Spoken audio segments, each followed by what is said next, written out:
Okay, let's get started. So welcome everyone, and thank you for joining us today. We're pleased to be here. With the emergence of the GDPR and the adoption of the Transparency and Consent Framework in Europe came the rise of the Consent Management Platform, or the CMP. Consent management platforms are an essential tool that allow publishers and brands to communicate their privacy practices more openly while giving consumers enhanced control over their privacy preferences. This key element of the ecosystem also links consumer choice to the ad tech universe. Here in Canada, as we see changing privacy legislation in our future, and as we look to bring the TCF to our marketplace alongside the need for a standardized means for providing consent in a cookieless world, we felt that the time was right to introduce the Canadian market to this important piece of ad tech.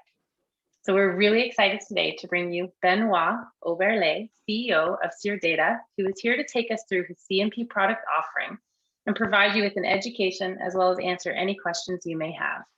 So if you have any questions, please put them in the Q&A and we'll get to them at the end of the session. And we will also be providing a recording of today's event and a copy of the presentation for future reference. So welcome, Benoit, and take it away. Thank you so much, Jill. Nice to meet you all. So I'm Benoit Auberlet from the Seer Data company, a French-based company. I just want to let you know that I am really pleased to be here, and I really thank you, IAB Canada, for that. And I am quite involved in Europe at the European level with IAB Europe and the Transparency and Consent Framework, and also with IAB France, of course. So thank you so much for inviting me. And please let me introduce Seer Data. So Seer Data is an 8-year-old company, 29 people currently based in Paris. We are an addressability company, meaning we provide targeting capabilities to advertisers. And based on that, we developed different offers. Data as a service, software as a service. I will speak about it a little bit later. And of course, data privacy as a service with the CMP we will speak about today, and the smart tags management. So in a word, or in a few words, I would say that we developed different technology that will allow the publisher and the advertiser to switch in real time between user-centric targeting and content-centric targeting, relying on user choices and permissions that will be handled by the CMP. So the CMP, sorry, wrong side. You probably all know about the UI part of the CMP, which is the little pop-up that will allow different people, including the publishers, including the partners, which we call the vendors within the TCF, to establish transparency, to explain what they want to do, what they want to use, what they want to collect and process. And then the user will be able to express different choices, consent, and right to object to different data processing. So if you don't mind, I will stop sharing this screen a few minutes just to switch on another one where I will be able to show you on the cmp.seerdata.io website how easy it is to run a CMP on a website. So I will begin with the first step, which is the creation account, Canada. It's a live demo, so sorry if there is any issue, but it should be working. Okay, I put my name, my surname, my company.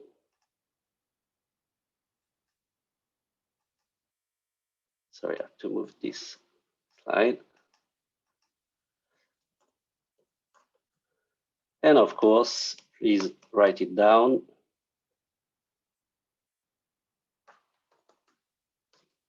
My phone number.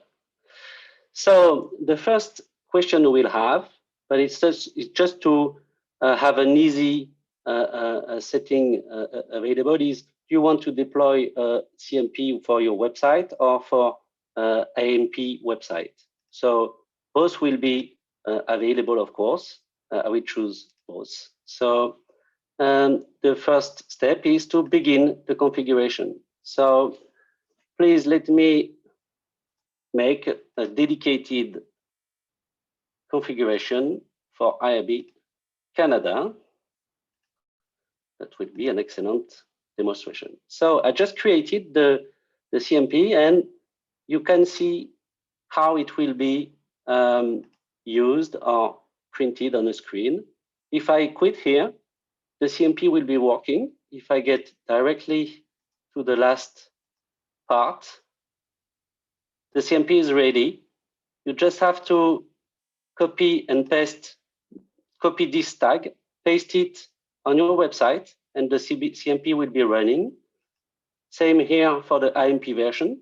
You just have to copy this first tag on the header of the website, and then this tag on the body tag, and then the CMP will be working on your IMP version of your website.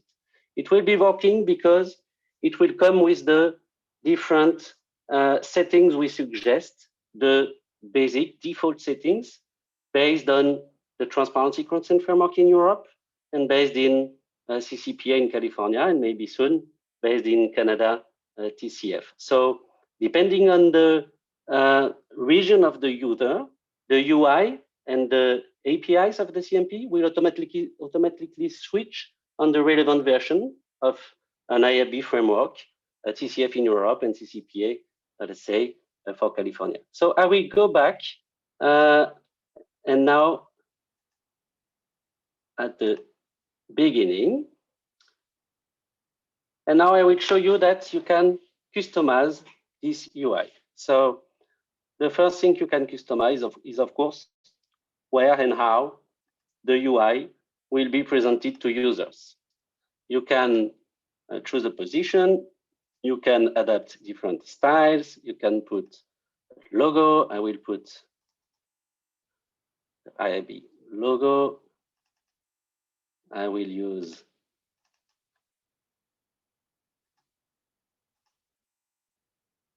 the IAB Canada colors.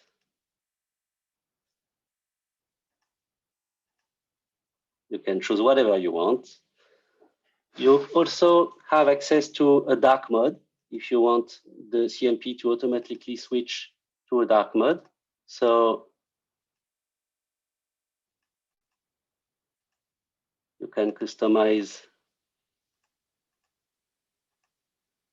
That's great. Yeah. You can customize both versions. So this is the regular version that all the users who don't use the dark mode will show on their screen. And this is what the users will see if they use the dark mode of their phone. For example, I switch on the phone version or the regular version. So these settings, of course, will allow you to choose the way explanation is delivered to the users. And you have different advanced settings that will have an impact of the first layer or the second layer. First, you can choose the language. The CMP will automatically switch on the relevant language based on user localization or based on browser settings. And if you want, you can force the language for all over the world, which I won't do that. I won't recommend, but you can, if you want, you can do that. You have here an accept all button and a set your choice. As you can see, if I select set your choice, I come in a second layer where I have different choices with toggles, etc.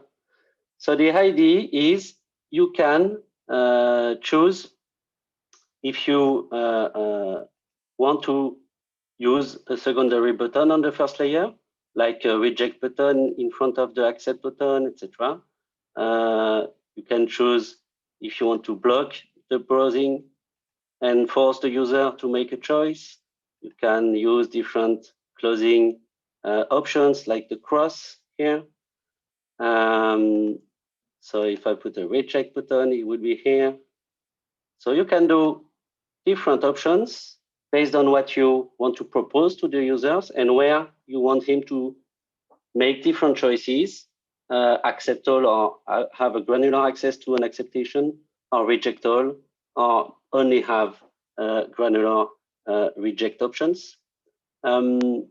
Different sizes, different rules about when you want to display the UI again.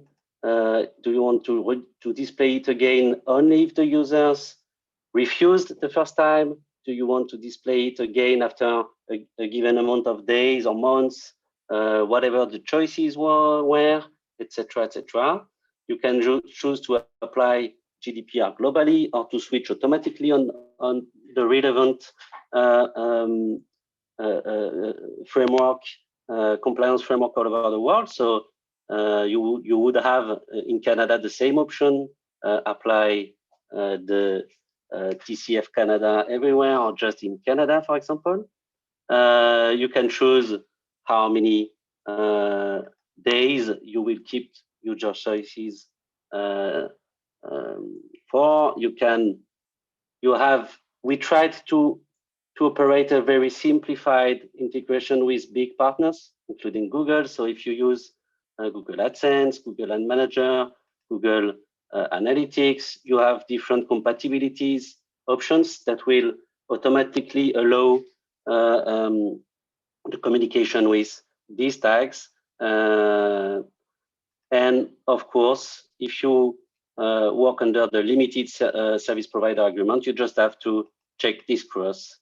And I don't see if you can see the preview. Can you see it?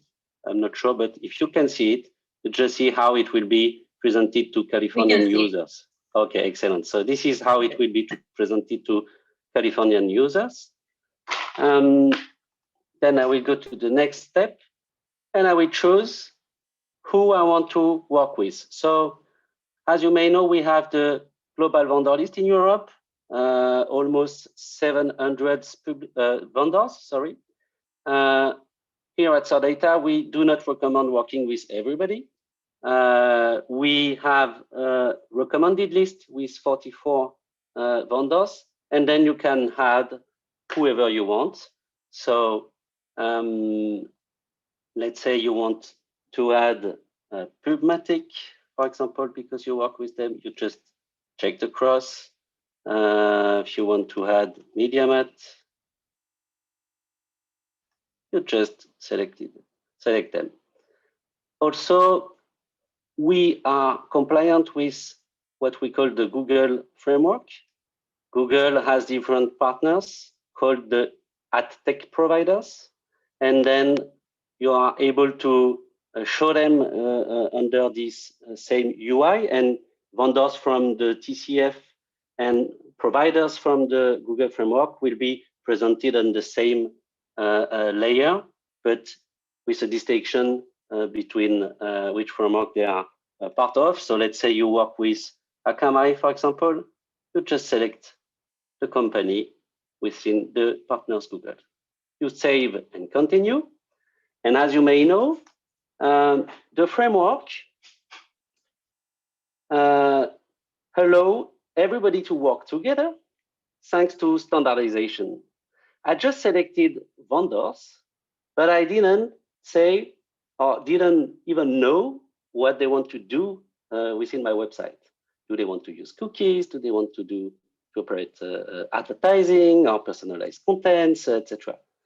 I don't have to ask to everybody, to all of them, because they already registered for the relevant purposes. And here you have the different purposes that we have under the European TCF. You will have in Canada, I think so, in the definitive version, the same purposes beginning with the second one, so 2 to 10, plus the special features and purposes. You just won't have the purpose one, which is something very, very specific in Europe. We have two rulings, GDPR, you may have heard about that, and GDPR, the compliance to GDPR will be established thanks to the purpose 2 to 10. And we have another privacy law in Europe, which is called Directive e-Privacy. And soon we will have the e-privacy regulation. And this is something very specific. Under GDPR, we have 6 legal bases to process personal data. But under the e-privacy directive, we need consent to use cookies. So you don't have something like legitimate interest, for example, for cookies. You only can rely on consent. It's not about personal data. It's about accessing the device. So we need the purpose 1 in different countries in Europe, like in France, for example, just to have a signal that the user specifically gave consent to cookies. And then we need legal basis for different purposes. Of course, you can authorize or block or do whatever you want within the website. By default, we do not activate the active fingerprinting, because if you do that, you are probably in breach with different Google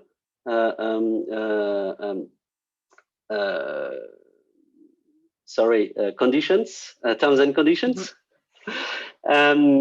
Because as you may know, you cannot use active fingerprinting if you work with Google. So with tools like Google Ad Manager or Google Ads. So we don't activate it by default, because as you saw, you can just run a CMP within 30 seconds. And if you do so as a publisher, we want you to have the minimum requirements to be able to work with the maximum big companies. So we don't activate it by default, but you can, of course, do so if you don't work with Google, let's say.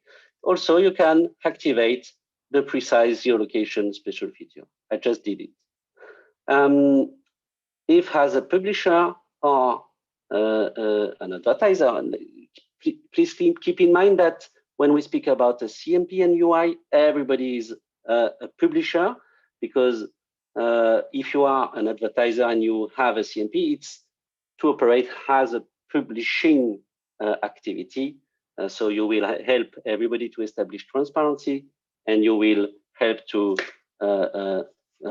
collect consent or propose an objection to legitimate interest. But you also may need different purposes for your own needs. So you just either choose a CMP under the TCF, under the standard purposes, or you can add a custom purpose.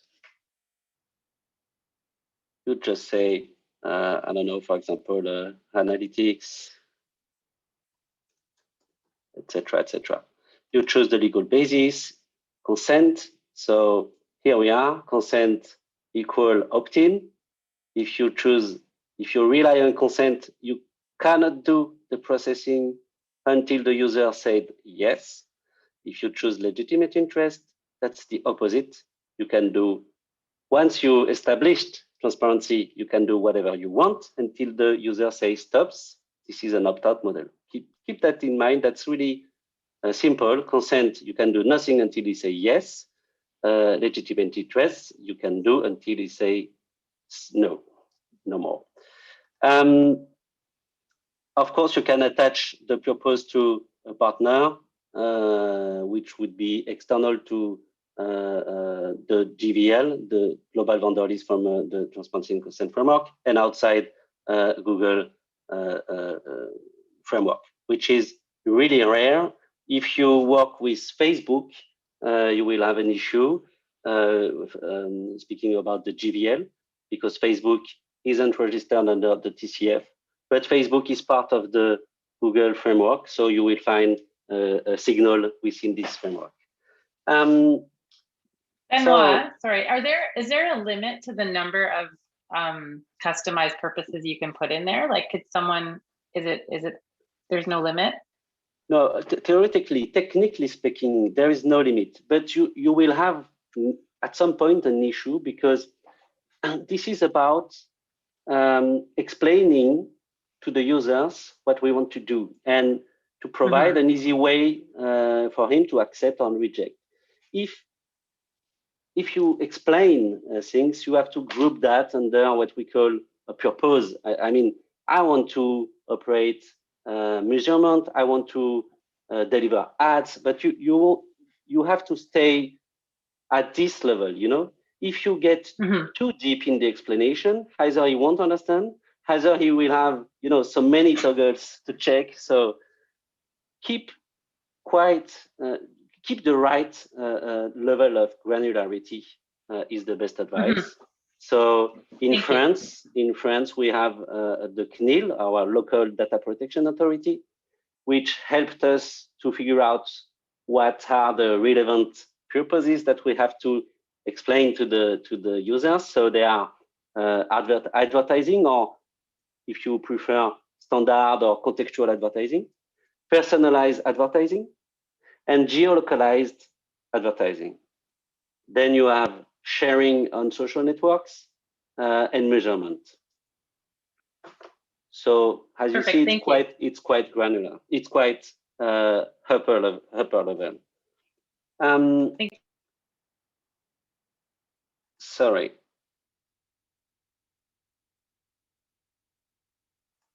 Up.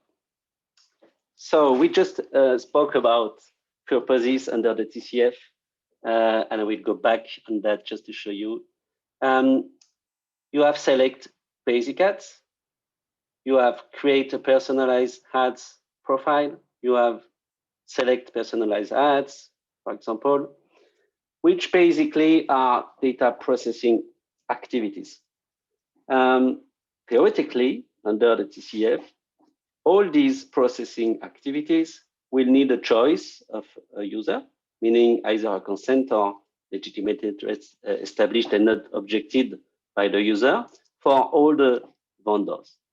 But if you want to please the CNIL in France, and if you want the user to understand easily, you may group them under higher titles, like, let's say, personalized advertising, which basically would be the groupment of purpose 2, select basic ads, with purpose 3, create a personalized ads, and then purpose 4, select personalized ads. So purpose 3 allows the partners to collect the data and build a segment, and then purpose 4 allows the partners to use a pre-built segment to deliver an ad, so to target an ad, and then let's say purpose 7 to measure the performance of advertising.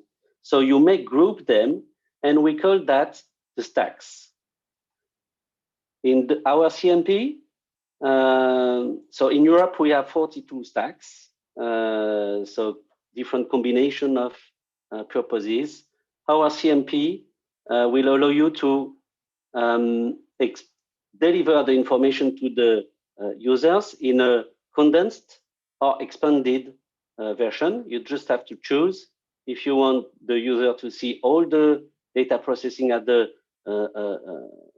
first loading of the second layer, or if you want to group them under comprehensible or more comprehensible titles like personalized advertising.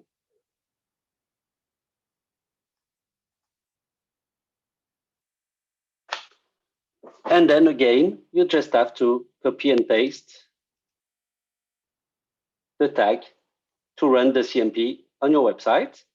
So not sure if you can see it, but this is the result of what we chose. Yeah, we can see. Excellent. So this is a live CMP. You could adopt it on your website. So just to explain again, here I choose the condensed version. So I have one stack, and under this stack, all the different processing. Remember, I picked everything. So as you can see, we have different toggles. By default, the consent toggles are on a rejected status. He has to opt in to consent, to give consent, okay? For legitimate interest, that will be the opposite. The first status is opt in, and he has to click to opt out, okay? So please is an helper, rejected for the first status, mixed, and objected. What is the mixed status? The mixed status is a necessary status to warn the users that under a title, there are different possibilities, different choices that he will be allowed to do. So as you can see, I have now all the purposes, all the data processing activities. And under that, I still have different status possible. So under that, I see that for this given data processing activity, these partners rely on consent, and these partners too only relies on legitimate interest. So theoretically, if I save my current choices, so I said nothing, so I didn't give consent and I didn't object it to anything. If I save, then the partners relying on consent won't be allowed to operate this processing, and the partners basing the processing on the legitimate interest will be allowed. Okay, this will be the resulting signals. If at the first level I operate a choice, everything under, of course, will be impacted. And as you can see, wherever I need consent, the consent will be propagated. Legitimate interest is still valid, of course. But if I make the exact opposite and move the toggle to the left, then this means that as a user, I remove my consent, and in the same time, I object to the legitimate interest. So as you can see, all the toggles are now on the left part. So whatever is based on consent isn't possible, and whatever is based on legitimate interest isn't possible anymore. If I save it like that, nobody can process my personal data. Okay, so keep it simple here. Nothing's possible. Everything's possible.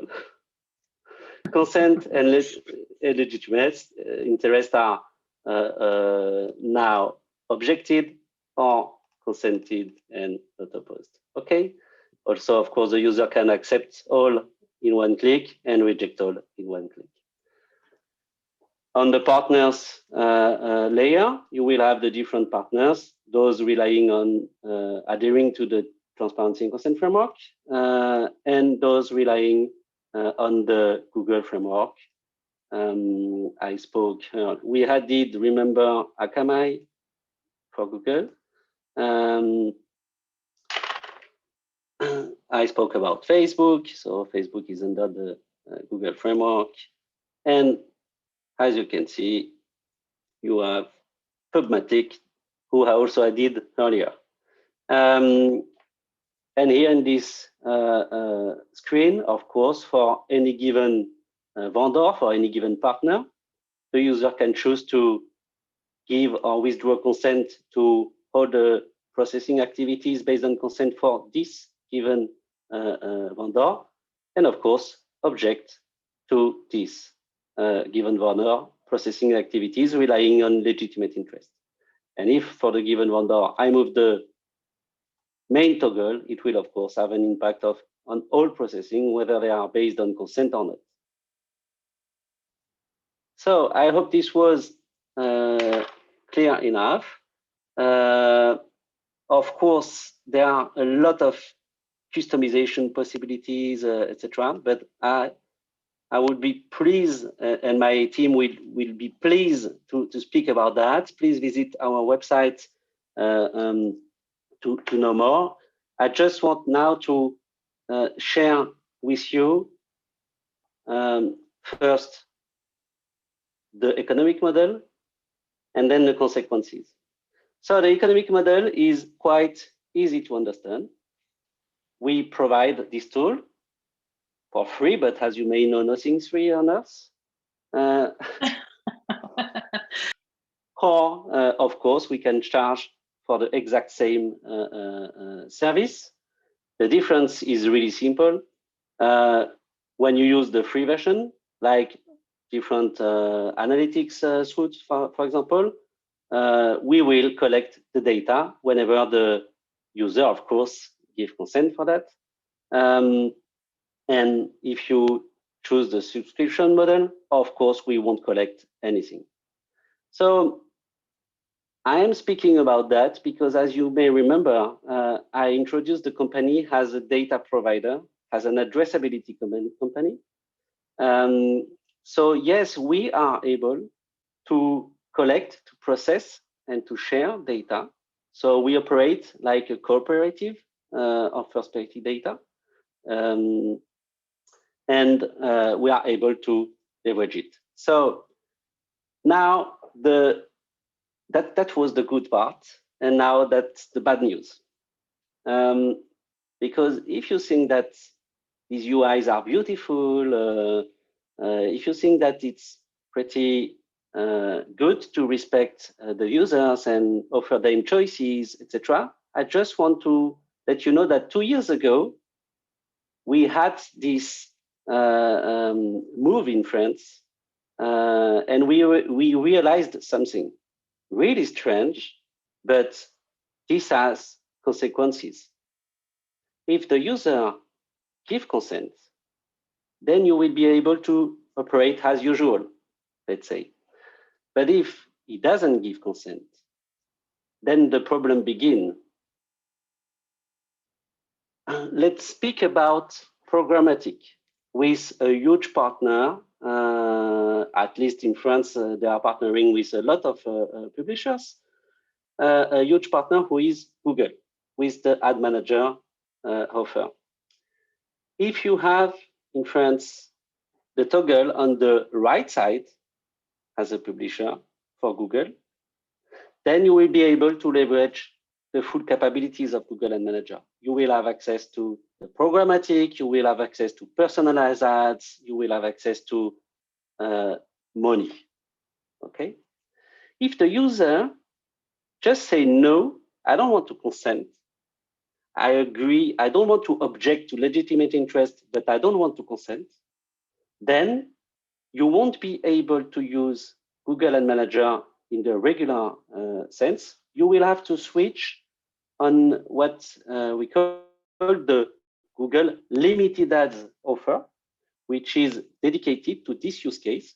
You don't have consent of the user, but he didn't object to the data processing by Google. Then you can switch on Google Ad Manager Limited Ads. This will allow you, as a publisher, to observe your campaigns, your direct demand campaigns, but you won't have access to the programmatic demand.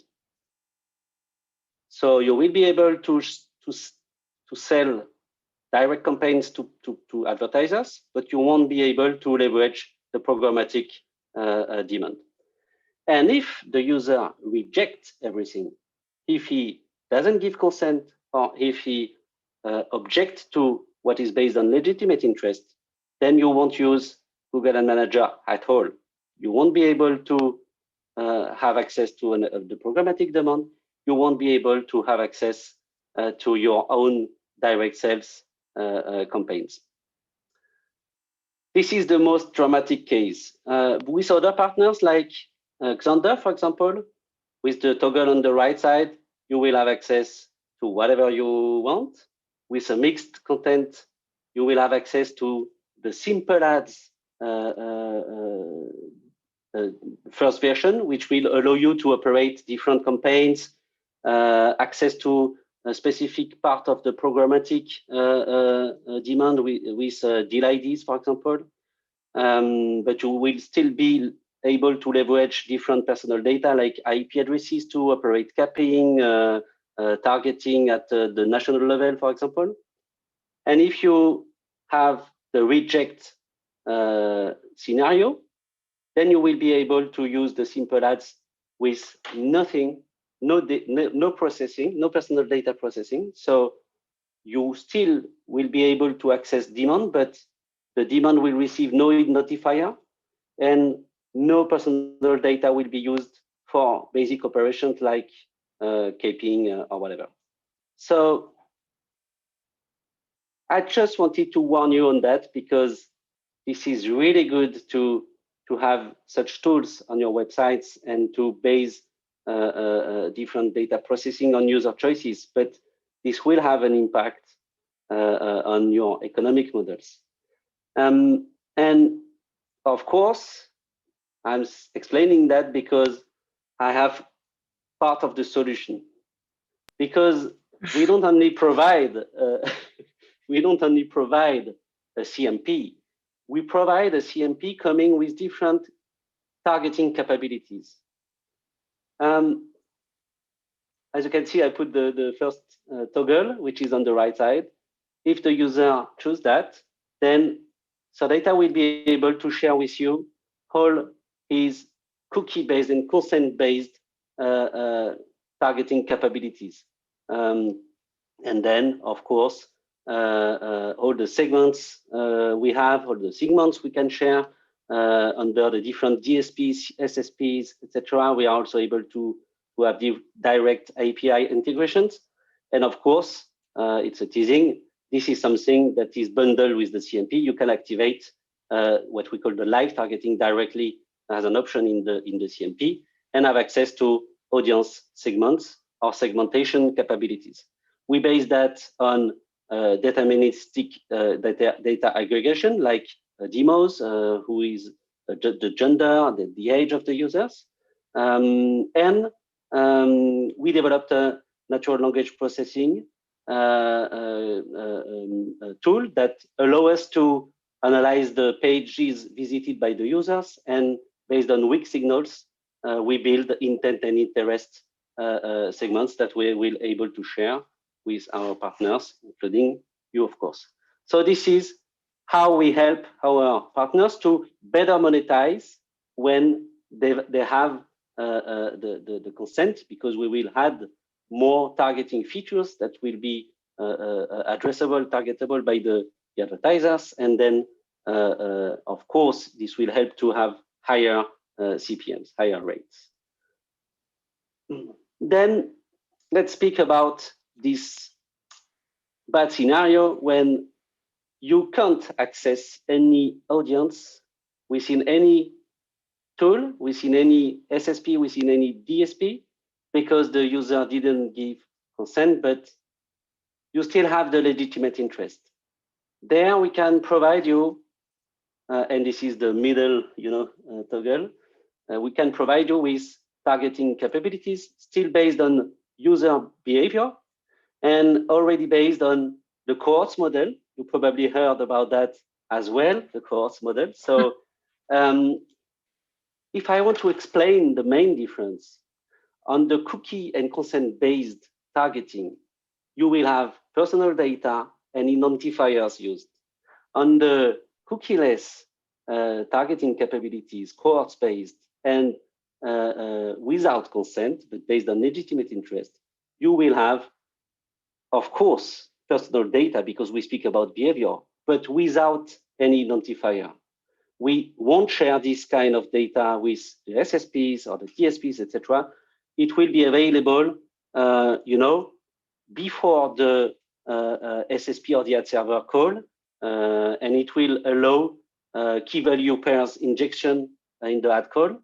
That will give back targeting capabilities, even if the tool is in a limited mode that theoretically doesn't allow the personal targeting, because it won't be a personal targeting based on identifier, but based on key value pairs. So this is for the privacy sandbox era, discussions about key value pairs servers and data clean rooms. I'm sure you heard about that already, but this is the first steps for us.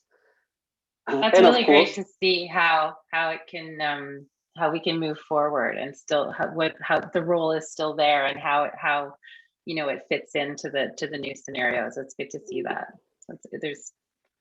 Thank you, Jill. And of course, when the toggle is on the right, I said earlier that almost nothing is possible. Well, we give back again targeting and addressability capabilities, through the semantic, through the context. So basically, we provide a contextual API that will allow, to inject again, and even in the worst case scenario where nothing is possible, we will be able to inject categories of data based on the page, not based on the user. But what we did, because we are quite clever here at Data, what we did is we figured out that we have a target, contextual capabilities. We are able to analyze the page, but also in the same time, we still know who visits this page. So we are able to figure out that on given categories, on given types of categories, you have different types of population. So let's say, if you want to target men, you can target football content. Okay, so we will be able to speak about that again, but we call it predictive audience. If you cannot leverage user data, if you cannot target a user based on consent or based on legitimate interest because he objected to everything and he didn't give consent, well, let's try to figure out where he could be. Let's try to target him when he visits a page where he could be. So if you want to target a man, just target a football content. And this is what we currently provide to our clients, but what we will be able to provide to you also in Canada, of course, the ability to have a predictive audience. So based on the contextual API, you also will have a probabilistic user segmentation. And of course, this is fully automated, meaning that you have one universal API provided with the CMP. Also, you have to know that it's fully compliant with other CMPs using the different frameworks. So if you work with another CMP, we will also be able to work with you on these targeting capabilities. And automatically, whenever a page loads, we will analyze what has been explained to the user, what are his choices, and based on that, we will figure out the best way to give value to the inventory. So based on cookies and consent, based on cohorts and legitimate interest, and based on legitimate contextual and predictive audience when the user doesn't say yes to anything.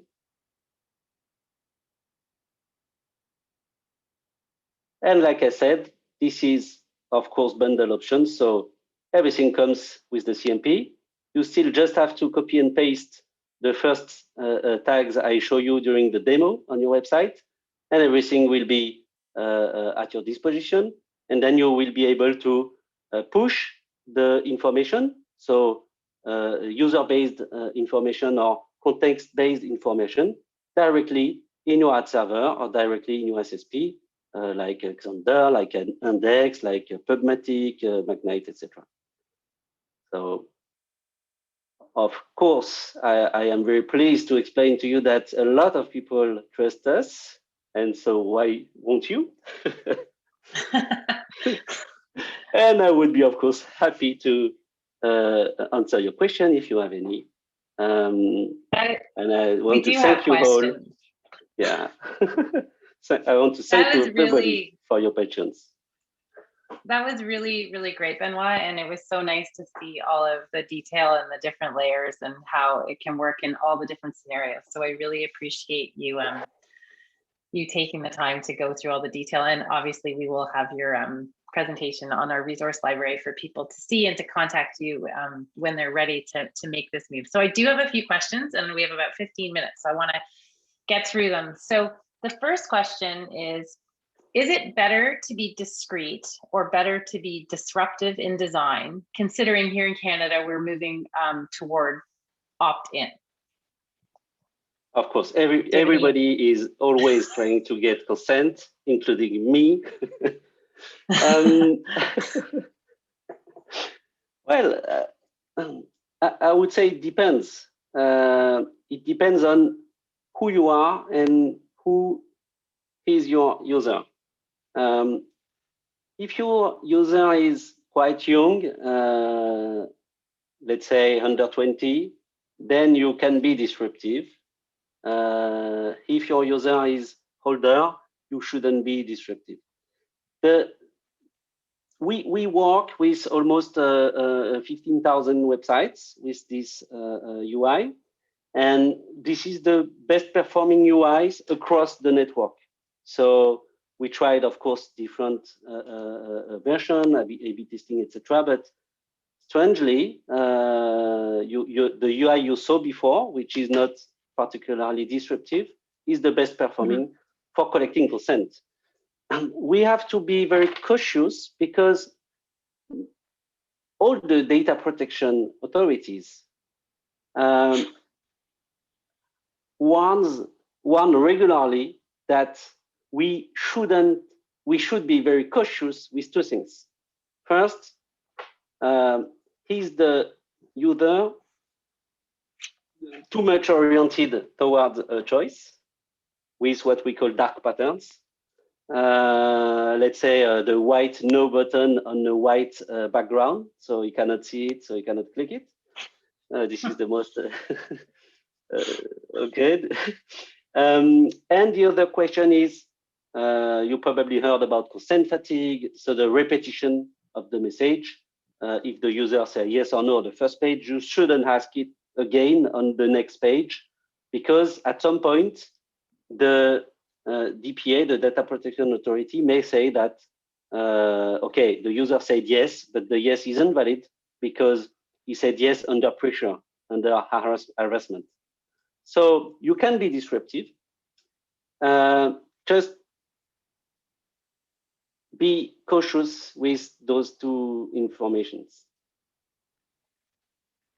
Thank you. The next question is, if somebody wanted to go above and beyond the standards, so the requirements, should they and could they?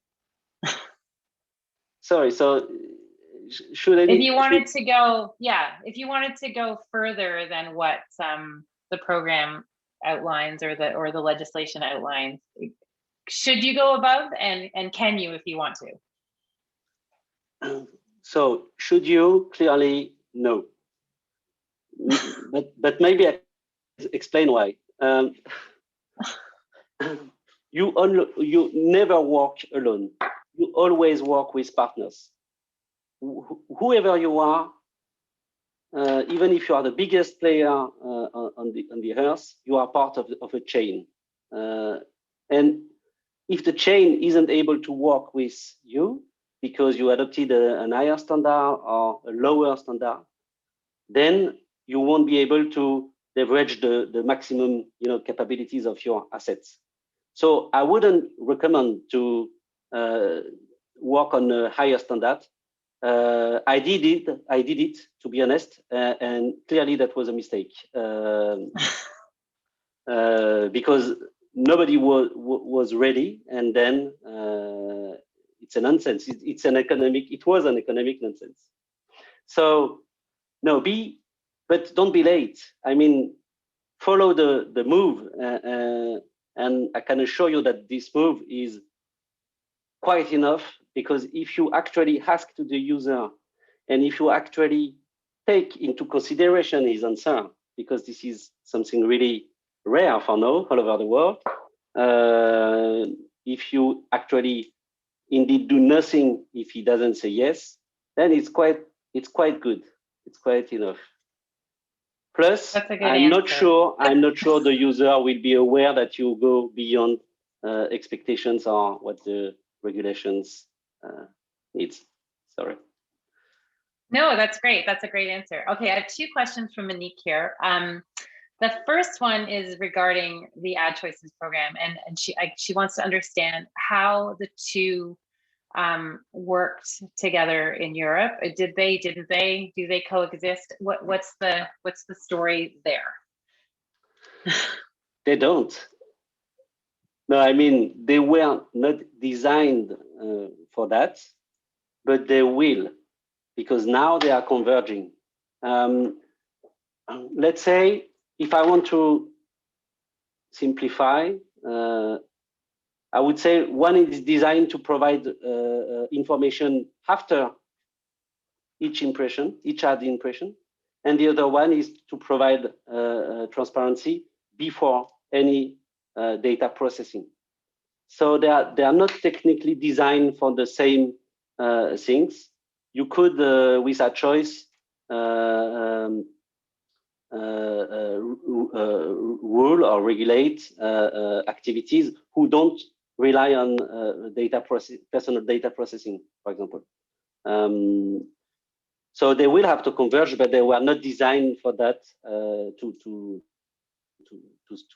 communicate at the beginning, but they will. So did the one replace the other? Did the TCF essentially replace ad choices in the beginning in Europe, or? Again, unfortunately, they don't address the same problems.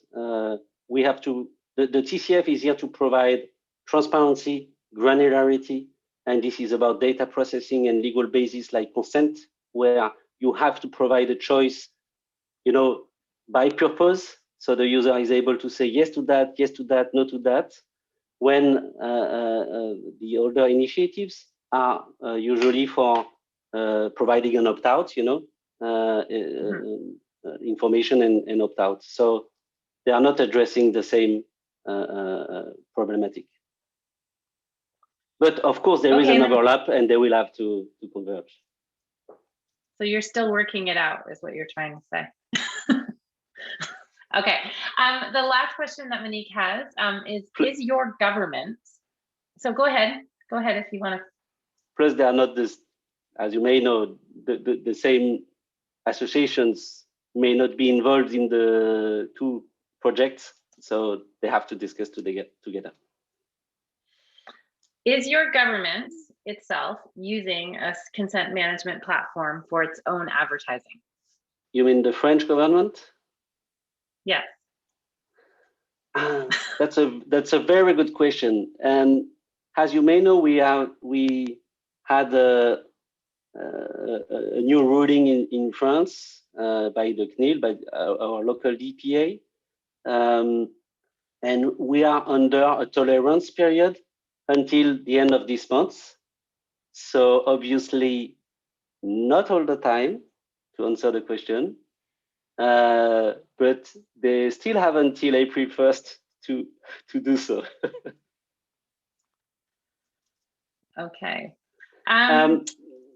Yeah, you have to understand that the CNIL, our local DPA, is independent of the government, and they can issue fines, etc., against the government. And maybe you heard about the COVID situation in France. I mean, not the COVID situation, the sanitary situation, but the app, the government designed an app about tracking user mobility, to be able, after that, if somebody is ill, to warn all the people he was in contact with. But the CNIL objected to this app, so the government wasn't able to run it, etc. So the government tries to do, but like anybody may do mistakes. What about in other countries in Europe aside from France? Like, it sounds like you have a bit of a unique situation there. No, it's not very unique. No. No. Okay. So that is all of the questions we have for today. I'm sure we'll have more coming through, and as we do, we'll send them your way. I want to thank you because that was really, really great and insightful for this and informative. Go ahead. Sorry, Jill. I'm sorry, but actually that was a really good question. I think it's the same in Canada, but in Europe we have that data protection regulation dedicated to private companies and data protection regulation dedicated to governments. We are not under the same laws exactly. So I think it's the same in Canada, right? Yes, we have like the Privacy Act and so it is. And the question came from someone from our government, so she's trying to work through all that. It's complicated, right? Oh, okay. But I definitely want to thank you. It's been really, really great. And I'm sure this conversation is going to continue as people start moving towards and figuring this out. And we're so happy to have you as a part of the IAB Europe team and with us here in Canada as we work through all of this. So thank you. And thank you to everyone who joined us today. I hope you enjoyed it. And we're going to put this on our website. So if you want to go back to it and go through it in your own time, we recommend that you do, and you can reach out to us or reach out to Benoit directly and ask him any questions you have. So thank you so much for joining us. We really appreciate it, and enjoy the rest of your evening as we start our day here in Canada. So thank you. Thank you all. Bye.